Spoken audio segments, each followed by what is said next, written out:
اور تمام ولیوں کے پاس گئی، لیکن کہیں سے میرا کام نہیں بنا، یہاں تک کہ اے اللہ وہ یہ بھی کہے گی کہ میں عبد القادر جیلانی کے پاس گئی تھی لیکن اس کے باوجود بھی میرا کوئی کام نہیں ہوا۔ لوگوں کے درمیان اس طریقے سے آؤ کھلا کر کہیں گے۔ مثال کے طور پر ہم بھی اگر کسی بیماری کا علاج کرنے کے لیے بڑے سے بڑے ڈاکٹر کے پاس جاتے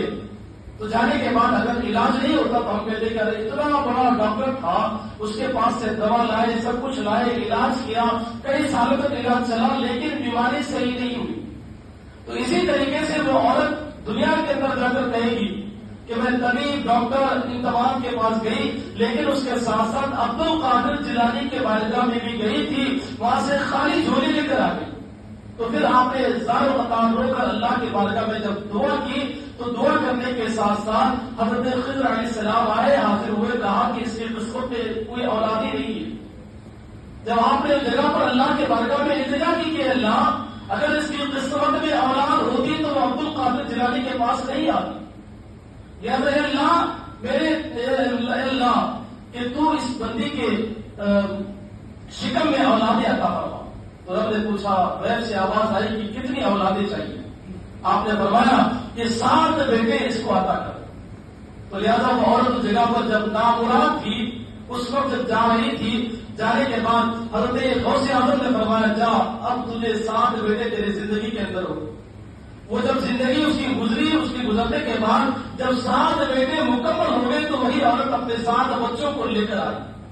اور آنے کے بعد کہا کہ دیکھو یہ اللہ کے بندہ بندے ہیں کہ جن کے طفیل، جن کے وسیع، جن کے طفیل اللہ رب العزت نے مجھے 7 بیٹے عطا کیے تھے، لہذا ان تمام بچوں کو اس نے سرکار غوث اعظم رضی اللہ تعالیٰ کے بارگاہ میں علم دین سیکھنے سکھانے ان تمام چیزوں کے اندر لگا دیا۔ میرے آقا صلی اللہ علیہ وسلم کے پیارے دیواروں، معلوم یہ ہوا کہ اپنا کردار سدھارو، اپنا عمل بناؤ، اپنے اخلاق کو بلند کرو، اچھے سے لوگوں کے ساتھ پیش آؤ، یہ تمام چیزیں کرنے کے ساتھ ساتھ عبادت کرو، پھر اللہ کی بارگاہ میں دعا کرو۔ تمہارے ہاتھ اٹھنے کے بعد گرنے سے پہلے، ہاتھ کو نیچے کرنے سے پہلے رب العزت تمہارے ہر دعا کو قبول فرما دے گا۔